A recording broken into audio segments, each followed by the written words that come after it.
창세기 1장 1절 말씀. 1517년 마르틴 루터에서 시작된 종교개혁 이래로 500년간 신학의 주류는 출애굽기가 중심이었습니다. 애굽 종살이에서 해방돼서 가나안 땅으로 옮기는 그 모티브가 죄와 죽음과 심판에서 해방되어 하나님의 백성으로 거듭나는 구원신학, 그것이 출애굽기의 주제였습니다.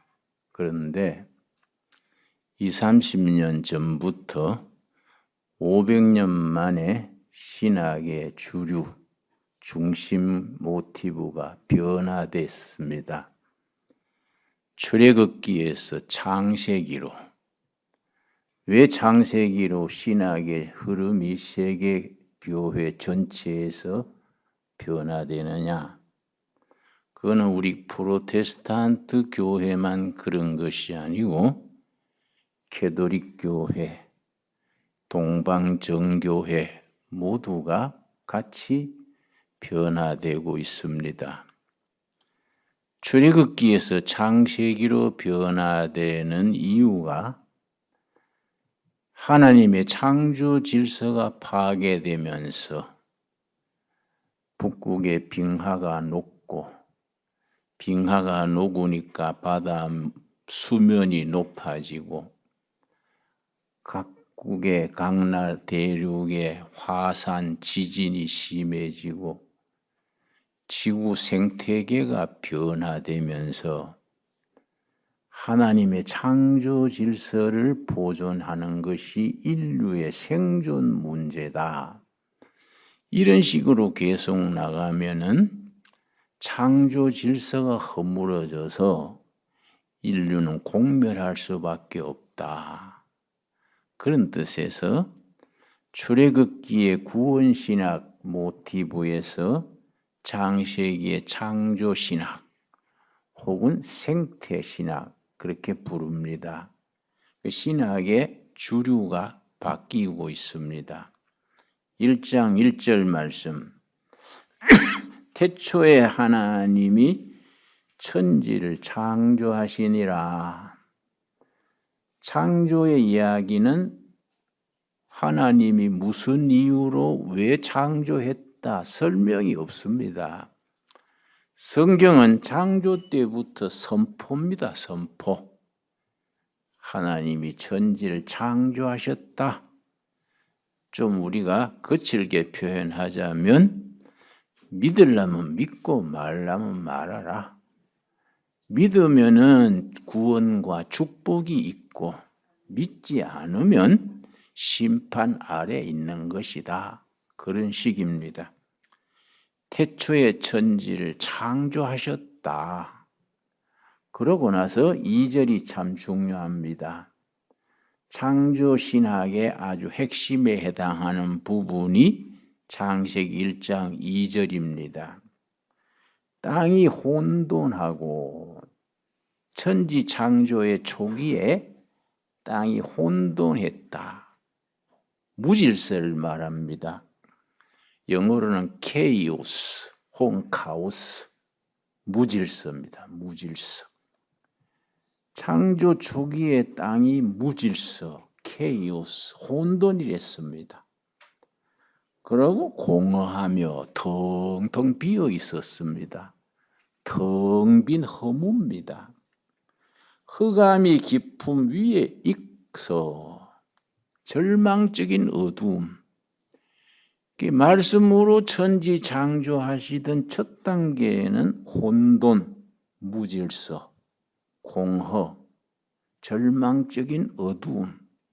이게 출발점입니다. 여기에 말씀이 역사하니까 혼돈, 카오스가 질서, 코스모스입니다. 코스모스. 질서로 바뀌어갔습니다. 허무가 충만으로 채워지고 절망적인 어두움이 빛으로 바뀌는 겁니다. 그래서 천지창조가 진행되면서 빛이 있으라. 빛이 있었고 하나님이 보시기에 좋았더라. 이렇게 나갑니다. 땅이 혼돈, 무질서하고 텅텅 빈 허무가 있고 절망적인 어두움이 있었는데 말씀이 역사하니까 무질서 카오스가 질서 코스모스. 코스모스는 질서도 코스모스고 우주도 코스모스입니다. 그래서 우주론 그럴 때는 코스모로지, 우주론입니다. 그러니까 말씀이 역사하니까 카오스, 혼란, 무질서가 질서로 변화되는 겁니다. 절망이 희망으로 변화되는 겁니다. 허무가 충만으로 변화되는 겁니다. 여러분, 그래서 무질서는 질서의 어머니다. 아주 사회학에서 유명한 명제입니다. 무질서는 질서의 어머니다. 무질서 속에서 질서가 나온다. 내가 왜 그 얘기를 서두에 하느냐 하면은 우리나라가 나라 사정이 퍽 무질서합니다. 갑자기 탄핵이네 무슨 계엄령이네 긴급조치네 해서 또 겨울에 우리 어릴 때 화로에다가 철판 놓고 콩을 구워 먹으면은 철판에서 콩 튀는 소리가 타닥타닥 일어납니다. 철판 위에 콩 튀듯이 나라가 어렵습니다. 그러니까 국민들이 불안해하고 뭐 이러다가 잘못되는 게 아닌가 염려합니다. 불안합니다. 어떤 분은 전화를 했어요. 아이고 잠을 못 잡니다. 나라가 이러다가 거덜나는 거 아닙니까? 이게 무질서예요. 무질서. 혼란입니다. 혼란. 그런데 성경은 말씀이 역사하면은 무질서가 질서로, 카오스가 코스모스로. 나는 요즘 가만히 생각하면서 또 이 두레길 돌면서 생각을 합니다. 어떻게 되려고 갑자기들 그렇게 뒤숭숭해지냐. 기도하고 생각하는 중에 내가 새로운 생각이 떠올랐습니다. 더 좋은 세상 오려고 지금 뜸들이는 거다. 이 지금의 무질서가 새로운 질서의 출발점이 될 거다. 지금 우리나라 정치 우선 여당이 무슨 당이지요? 당 이름도 하도 고양이 이름처럼 바뀌어서 국민의 힘인가 국민의 당인가 거기에 윤석열 대통령 당대표 한동훈 뭐 있고 또 야당에는 또 이재명 다 있습니다. 지금 그 사람들이 선수요 선수. 이 소용돌이 속에서 싹 물러나게 될 줄로 믿습니다. 그 사람들 집에 가서 애기 보고 새로운 시대에 새로운 질서가 태어나야 됩니다. 그래야 나라가 됩니다. 그 사람들 쳐다보고 울었다가 웃었다가 희망을 가졌다가 낙심했다가 부질없습니다. 아마 그 사람들이 깜냥이 안 되는 것 같아요. 그래서 앞으로는 검사 출신은 대통령 안 뽑는 게 좋겠어요. 왜냐? 한창 나이에 육법전서만 읽어가지고 육법전서 그거 담 넘어가는 사람 지역 몇 달, 응? 사기치면 3년 뭐 그런 거 아닙니까? 그걸 열심히 몇 년 공부해가지고 고시돼가지고 그 자리 지키니까 상상력이 없어요. 상상력. 이 정치적 상상력, 예술적 상상력, 그 제일 높은 자리에 영적 상상력입니다. 옛날 이사야 같은, 예레미야 같은, 그런 느헤미야 같은 영적 상상력. 영적 상상력이 새로운 시대를 만들어내는 출발점이 됩니다. 그래서 법률 공부만 열심히 한 사람들은 아마 내 느낌에 상상력이 부족하지 않을까. 율법전서에 있는 것만 공부해가지고 그 인생 살아가는 밑바닥, 그 하나님의 창조 세계에 대한 무궁무진한 그 세계의 상상력이 부족하지 않나. 여러분, 이스라엘의 수상 중에 시몬 페레스가 있습니다. 시몬 페레스.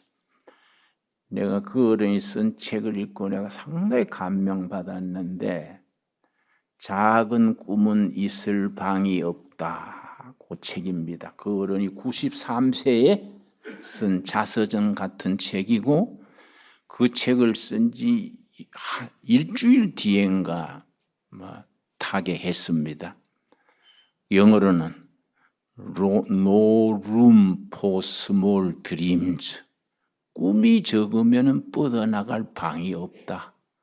꿈을 크게 가지고 상상력을 길러서 미래를 바라보고 나가야 된다. 그 시몬 페레스가 그 책에 썼어요. 젊은이들이요, 더 넓은 세계로 나가라. 젊은이들이 지금 추구해야 될 세계는 세 가지다. 바다 밑에 깊은 세계, 우주의 넓고 넓은 우주. 세 번째, 인간 내 속에 있는 엄청난 잠재력. 이걸 탐구해야 된다. 시몬 페레스의 얘기입니다. 그래서 우리는 기도하는 사람들입니다. 우리는 하나님을 믿는 사람들은 하나님을 믿지 않는 사람들하고는 차원이 다릅니다. 상상력이 다르고 창의력이 다르고 생각하는 폭이 다릅니다. 그래서 나는 지금 질서, 무질서, 카오스가 있고 나라 사정이 우왕좌왕하고 이럴 때 하나님의 말씀이 역사하시면은 무질서가 질서로, 절망이 희망으로 이렇게 변화되어 갈 줄로 믿습니다. 그래서 교회가 중요한 겁니다. 교회는 위대한 말씀이 있습니다. 위대한. 여러분, 성경 자체가 세상의 다른 책과는 비교할 수 없지요. 성경이 완성되는데 1500년 걸렸습니다. 1500년에 걸려서 쓰여진 책이 있겠습니까? 성경이 창세기에서 요한계시록까지 이루어지는데 장장 1500년. 우리 역사로 말하면은 신라 중기 화랑도 시대 500년, 고려 시대 400년, 900년이지요. 조선조 500년, 그러면은 1400년이지요. 현대사 100년. 화랑도들이 말 타고 달리던 그 시절부터 지금까지 걸려서 1500년간에 쓰여진 책이 성경책입니다. 이 속에 하나님의 은혜 계시가 있고 상상력이 있고 인류의 꿈이 있고 이 세상 넘어 저승까지 영생에 이르는 그 길 안내가 이 속에 있는 거지요. 그러나 나는 지금 정치계나 사회에 움직이는 선수들 이번 차지의 2, 3년 안으로 싹 재고 정리하듯이 다 사라져가게 될 줄로 믿습니다. 또 북한에도 김정은이 있지요. 김정은이. 같이 재고 정리해야지요. 그렇지요? 그 사람이 지금 나보다 키가 1cm 커요.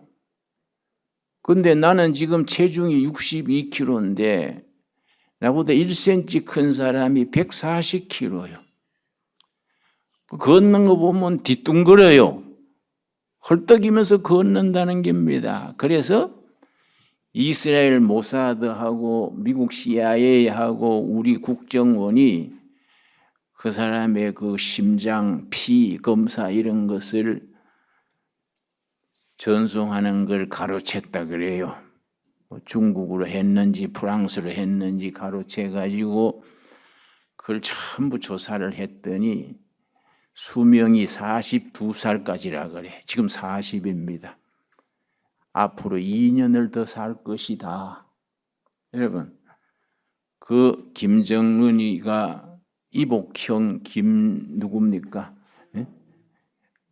이복형을 중국에서 보호하고 있었는데 말레이시아 답답하니까 말레이시아 뭐 관광 갔는가 갔다가 공항에서 독가스로 죽였어요.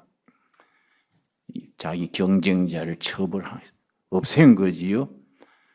근데 그 아들이 김한솔이라고 했습니다. 김한솔.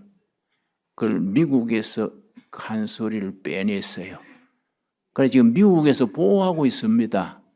여차하면은 판을 뒤집어서 김한솔이를 내세워가지고 북한을 민주화하고 그러고 미군이 신의주의 주둔하고 남북 통일에 뒷받침하려고. 여러분, 나는 트럼프가 대통령 된 것이 우리 통일 한국에는 절호의 찬스라고 믿습니다. 그래서 어느 분이 그래요. 지금 대한민국은 100년 만에 맞이하는 호기다.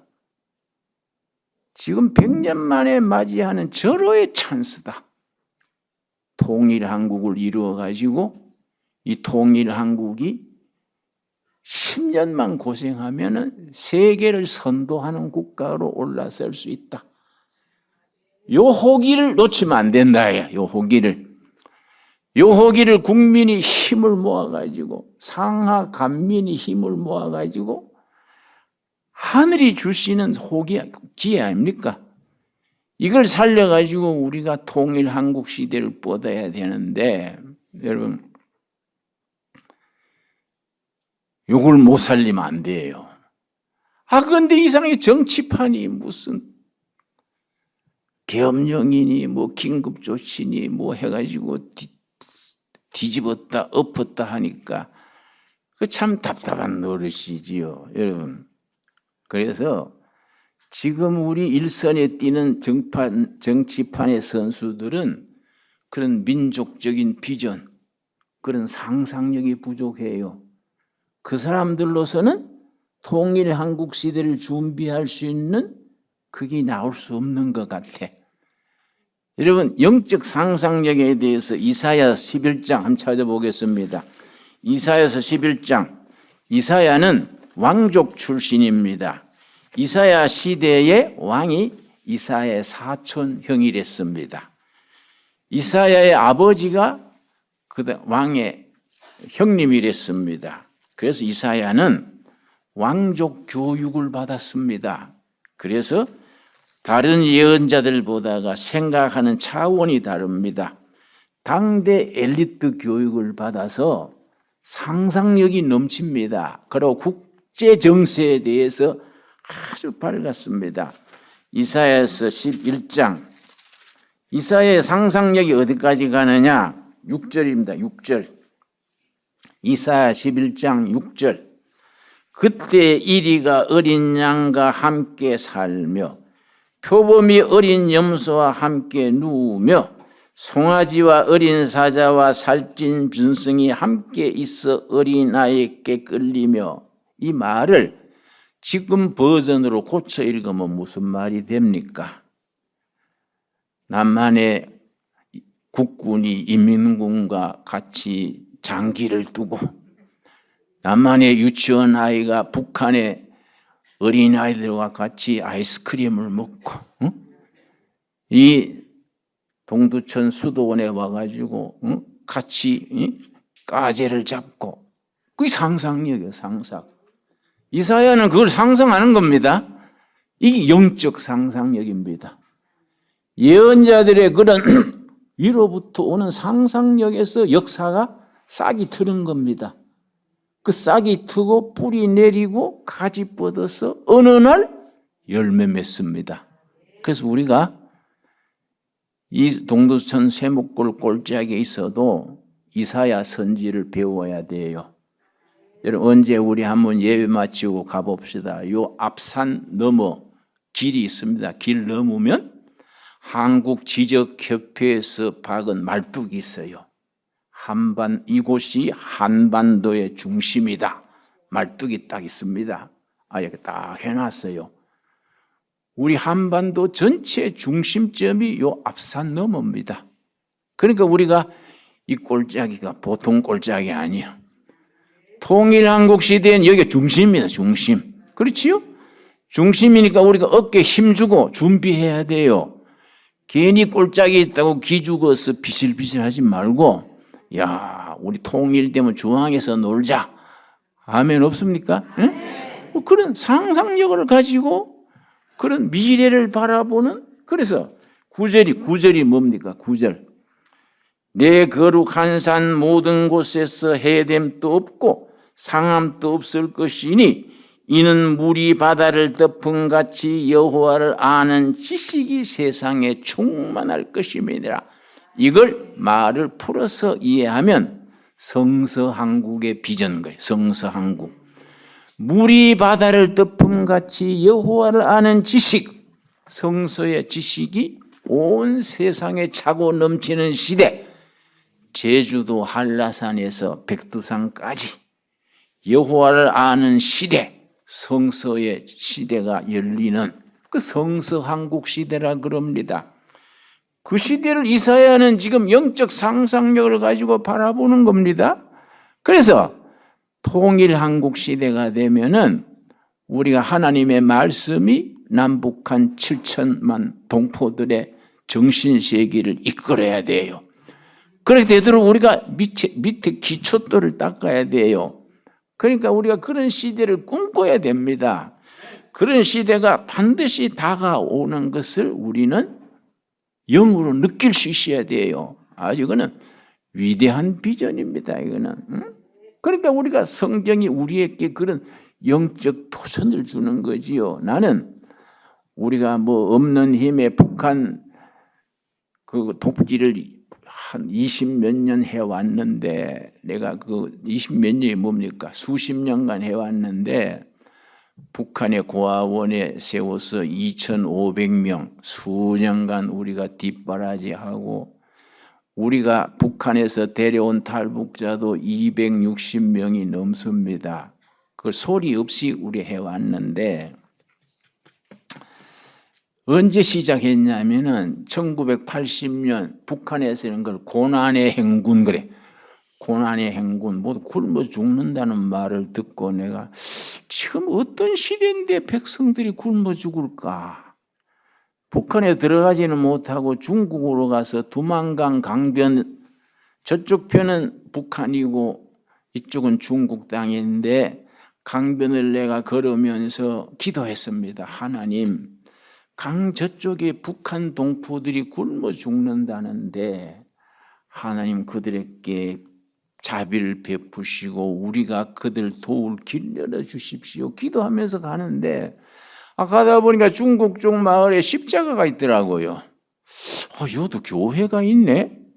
들어갔더니 중국 목사가 섬기는 조그마한 교회예요. 그래서 내가 남조선에서 온 목사인데 이렇게 북한을 뭘 도울 길이 없는가 해서 기도하고 걷는다 했더니 마침 잘 됐다고. 북녘에서 넘어온 아가씨가 지금 있는데 잠시 만나보겠느냐고. 그걸 만났지요. 19살 먹은 아가씨요. 그 나하고 얘기를 하는데 아가씨는 어떻게 두만강 건너서 여기 오게 됐는가 그랬더니 엄마가 먼저 굶어 죽고 아버지가 굶어 죽고 동생 셋이 죽어간다 해요. 엄마 죽을 때 유언이 동생들 살려라. 왜 엄마들이 왜 제일 먼저 굶어 죽냐? 먹을 게 있으면 자기 안 먹고 애들 주는 거예요. 엄마는 먹었다. 그리고 애들 먼저 먹이는 거예요. 애들 먹이느라고 자기는 굶다가 제일 먼저 죽는 거예요. 먼저 죽고 아버지 죽고 애들 동생 셋이 있는데 걔들이 죽어가니까 죽을 각오하고 두만강 새벽에 넘어왔다는 거예요. 그러니까 내가 참 너무 마음에 슬퍼서 주머니에 있던 달러 전부 털어가지고 손바닥에 얹어주면서 아가씨 이거 가져가가지고 굶어 죽지 말고 통일될 때까지 살아남으라고. 줬더니 그 아가씨가요. 두 손바닥에 그 돈을 받으면서 얼굴을 손바닥에 묻고 그 우는데 하염없이 울어요. 나는 그 19살 먹은 아가씨의 눈물을 잊을 수 없어. 응? 그 아가씨의 눈물을 흘리면서 고맙시오, 고맙시오. 나는 그걸 잊을 수 없어요. 여러분, 다 같은 우리 동포입니다. 동포. 우리가 그들을 도울 수 있는 책임이 있어요. 응? 그걸 우리가 그 김정은 독업제 밑에 그냥 살게 두는 건 우리는 직무유기고 우리 사명을 감당하지 못하는 거지요. 그러니까 남한의 무슨 윤석열도 또 누구지요? 한동훈 또 이재명 또 김정은 또 다 무대에서 사라져갈 줄로 믿습니다. 새로운 일꾼들이 일어나가지고 하나님을 믿는 신앙으로 뜨거운 가슴, 뜨거운 민족애를 가지고 역사를 다시 만들어야 돼요. 그 역사를 만드는 핵심은 뭡니까? 핵심이 영혼에 대한 안타까움, 하나님에 대한 기도, 이겁니다. 우리 하나님이 어떤 하나님이십니까? 요한계시록 7장, 나는 이 말씀 읽을 때마다 은혜 받습니다. 요한계시록 7장 17절 말씀. 나는 이런 하나님이 너무 좋아요. 너무너무 이런 하나님이 너무 위대하고 너무 좋습니다. 요한계시록 7장 17절 말씀. 이는 보호자 가운데 계신 어린 양이 그들의 목자가 되사 생명수 샘으로 인도하시고 하나님께서 그들의 눈에서 모든 눈물을 씻어 주실 것임이라. 여러분 아멘 하시지요? 우리 하나님은 어떤 하나님이십니까? 눈물 씻어 주시는 하나님. 상한 심령을 치료해 주고 병든 자를 보듬어 주고 상처받은 영혼 눈물 닦아 주시는 하나님. 너무너무 멋있어요. 우리 하나님은 눈물 닦아주시는 하나님이요. 세상살이에서 한많은 삶을 사랑으로 품어주시고 눈물 닦아주시고 새로운 용기를 주시면서 새하늘과 새 땅, 새로운 세상을 꿈꾸게 하시는 하나님. 그 하나님을 우리가 믿는 하나님이십니다. 그 하나님을 우리가 주인으로 모시고 열심히 신앙생활하는 거이지요. 여러분, 그래서 우리 둘의 수도원, 둘의 마을, 우리 너무 할 일이 많아요. 너무너무 할 일이 많습니다. 그 하나님의 사역을 우리가 대신하는 거예요. 열심히 하면 하나님이 힘 주시고 길 열어주시고 인도해 주실 줄로 믿습니다. 그러니까 나는 트럼프 대통령이 내년 1월 며칠 시작을 하지요. 나는 김정은이 빨리 만났으면 좋겠어요. 김정은이 만나가지고 살살 꼬셔야 돼요. 굴 속에 숨어 있는 걸 끄집어내가지고 김정은 당신 정권 우리가 지켜줄 테니까 남북에 철도 놓고 원산에 트럼프 빌딩 거기다가 거기 휴양지도 만들고 당신 그럼 떼부자 되는 거요. 둘이서 잘 해가지고 서울서 타는 비행기가 평양을 거쳐서 시베리아를 거쳐서 유럽까지 가야 돼. 그걸 시베리아 횡단철도라 그래요. 트럼프가 그거 할 수 있습니다. 트럼프. 그리고 김정은이가 다른 길이 없으니까 트럼프 말을 듣는다고요. 시베리아 철도가 터지면요, 우리 철도에 타고 시베리아 거쳐서 유럽에 한번 놀러 갑시다. 한국의 선교사들이 그 기차 타고 전도하러 가야 돼요. 아프리카로, 유럽으로. 그렇지요? 그런 시대를 바라봐야 돼. 그러고 지금 푸틴이 죽수지 않습니까? 푸틴이 그 뭐 전쟁 일으켰는데 오다가도 못하고. 근데 나는 트럼프가 괜히 푸틴 편드는 척 하지만은 오히려 그게 좋을 기다. 푸틴 잘 달래가지고 당신 휴전하고. 그래서 우크라이나 대통령 이름이 뭐이지요? 응? 뭐 잘란스키인가 뭐 제렌스키인가 잘 달래가지고 거기까지 됐다 그래요. 현재 전선에서 휴전하고 그 경비를 나토 유럽 군대가 보초를 서고 그 대신에 우크라이나 재건 비용을 대주겠다. 젤렌스키도 오케이 했다 그래요. 휴전이 곧 될 겁니다. 그러면 푸틴은 유럽 쪽으로는 못 나가요. 그건 찍혔으니까. 시베리아 쪽으로, 아시아 쪽으로 올 수밖에 없어요. 여러분, 시베리아는요, 우리 한국인은 기적의 땅입니다. 한국이 선진국으로 가는데 필요한 자원 5가지가 시베리아에 있습니다. 산림, 석탄, 가스, 석유, 히토류, 시베리아에 묻혔어요. 그걸 활용할 수 있는 나라는 일본도 아니고 중국도 아니에요. 우리 한국이 뻗어가는 겁니다. 그런데 그 연해주 앞에요, 사하린카는 섬이 있어요. 대한민국보다 더 큰 넓은 섬인데 일제시대에 일본이 강제징용을 끌어가 가지고 거기서 강제노동 시키다가 전쟁 끝나니까 아무도 안 돌아본 거예요. 일본도 안 돌아보고 러시아도 안 돌아보고 그 사람들이 기후하려고 해도 뭐 올 수가 있습니까? 그 뿌리 내리고 사는데 사하린에서 제일 똑똑한 사람들이요. 그 사람들이 우리는 자유 대한민국에 편입되기를 원한다. 그 사람들이 지금 우리 한국에 왔다 갔다 해요.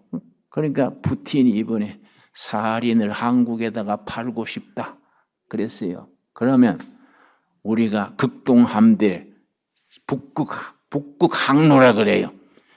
부산서 배를 타고 울릉도 거쳐서 사하린 거쳐서 베링해협 75km입니다. 중간에 섬이 하나 있어요. 섬 절반은 미국 알래스카 땅이고 절반은 러시아 시베리아 땅이에요. 거기에 다리를 놔요. 참 통일교회가 무슨 돈이 그래 많은지. 양국에서 허락만 해주면 다리 놓는 비용은 우리가 내겠다. 간에 털난 사람들이에요. 응? 통일교에서 그래요. 우리가 다리 놓는다는 거예요. 통일교가 넣는 건 아니겠지. 우리가 힘써 놔야겠죠. 넣으면은 우리가 자가용 타고요. 그 여행차 있죠. 그걸 무슨 차라 그럽니까? 응? 뒤에 싣고 다니는, 그 자고 하는 거. 거기에 타고 평양 거쳐서 사하린 거쳐서 알래스카 거쳐서 미국까지 우리 여행 갑시다. 예? 주일날 교인들은 좀 자시바락하고, 응? 우리 다니면서 예배 보고, 우리가 신앙생활에 그런 민족적인 비전과 상상력과 그런 꿈이 있어야 안 되겠습니까? 예? 그 북극 항로가 열리면요, 부산서 배 타고 울릉도 거쳐서 사하린 거쳐서 베링해협 거쳐서 노르웨이로. 그래가 네덜란드까지 가는데요. 지금 대만 앞으로 가는 배보다 시간이 절반밖에 안 걸려. 비용도 절반밖에 안 들고. 그러면은 우리 몇천 년 역사에 늘 변두리요, 우리가. 변두리에 있던 대한민국이 북극 항로가 열리면 중심이에요, 중심. 북극 항로의 출발점이 부산이요, 부산. 돈 있으면 부산에 땅 사놓으세요. 응? 북극 항로가 열리면 부산, 울릉도가 왔답니다, 왔다. 여러분, 거기에 우리가 한국의 젊은이들이 목사들이 선교사 배 타고 가는 거예요. 그러니까 선교사 나가는 겁니다. 여러분, 교회 2000년 역사를 보면요, 선교사를 많이 보낸 나라는 반드시 하나님이 축복하십니다. 그 민족, 그 교회는 반드시 축복하세요. 이건 공식입니다. 공식. 그러니까 우리가 북극 항로 타고 선교사 나가고 시베리아 철도 타고 청년들이 세계로 뻗어나가고 그런 상상력을 가지고 우리 하나님을 섬기는 시대, 그런 꿈을 가질 수 있게 되기 바랍니다. 그러니까 이번에 우리 정치하는 사람들이 이러쿵 저러쿵 가는 거 여러분 덮어놓고, 그 사람들은 직업이 그래요. 수준이 그것밖에 안 돼. 수준이 그것밖에 안 돼. 그거 놔두고 우리는 하나님께 직고합시다. 하나님이 직접 우리를 좀 주장해 주십시오. 여러분, 우리 둘의 수도원은 하나님 직통 전화로 통합시다. 여러분 아멘 하십니까? 오늘 본문 말씀 마가복음 9장 다 찾겠습니다. 마가복음 9장 오늘의 결론 말씀이 뭡니까? 마가복음 9장에 기도 외에는 그런 능력이 나타날 수 없다 그랬습니다. 마가복음 9장 29절 말씀 신약 성경 69페이지 마가복음 9장 29절 말씀 28절 29절 읽겠습니다. 집에 들어가심에 제자들이 조용히 묻자오되 우리는 어찌하여 능히 그 귀신을 쫓아내지 못하였나이까? 29절 같이 읽겠습니다. 이르시되 기도 외에 다른 것으로는 이런 종류가 나갈 수 없느니라 하시니라. 기도 외에는 없다. 기도 외에는 길이 없다. 우리가 무슨 백이 있습니까? 큰 재물이 있습니까? 우리가 뭐가 있습니까? 하나님께 기도해서 응답받는 거, 그 위대한 길이 있는 거예요. 기도 외에는 이런 능력이 나타날 수 없느니라. 우리 기도가 하늘에 상달돼 가지고 하늘 보호자를 움직여서 우리가 서울역에서 평양으로 기차 타고 시베리아로 유럽으로 가고, 우리 부산항에서 떠나는 배가 여러분 울릉도 거쳐서 베링 해협 거쳐서 유럽으로 배가 왔다 갔다 하는 그 시대의 중심에 대한민국이 있어야 되지요. 그 중심에 한국 교회가 있어야 되지요. 그 중심에 한국의 선교사들이 세계로 뻗어나가서 선교항구지요. 선교항구. 그리고 제주도에서 백두산까지 하나님을 아는 지식이 차고 넘치는 시대, 성서한국 시대라고 일컫습니다. 그 시대를 바라보고 우리가 힘을 가지고 용기를 가질 수 있게 되기 바랍니다. 기도하겠습니다. 하나님 감사합니다. 우리 기도가 하늘 보호자를 움직이게 하여 주시옵시고 낙심하는 국민들에게 희망을 주옵시며 무질서가 질서가 되게 하여 주시옵소서. 나라의 정치도 경제도 교육도 많이 흔들려서 무질서합니다. 혼돈합니다. 하나님의 말씀이 무질서의 질서를 낳게 하옵시며 혼돈이 광명을 희망을 낳게 하여 주시옵소서. 우리 백성들의 눈물 닦아주신 하나님 찬양합니다. 서럽고 아픈 백성들의 눈물 닦아주시고 하늘 풀어주시고 아픔을 보듬어 주시는 주님 찬양합니다. 예수님 이름 받들어 기도되었사옵나이다. 아멘.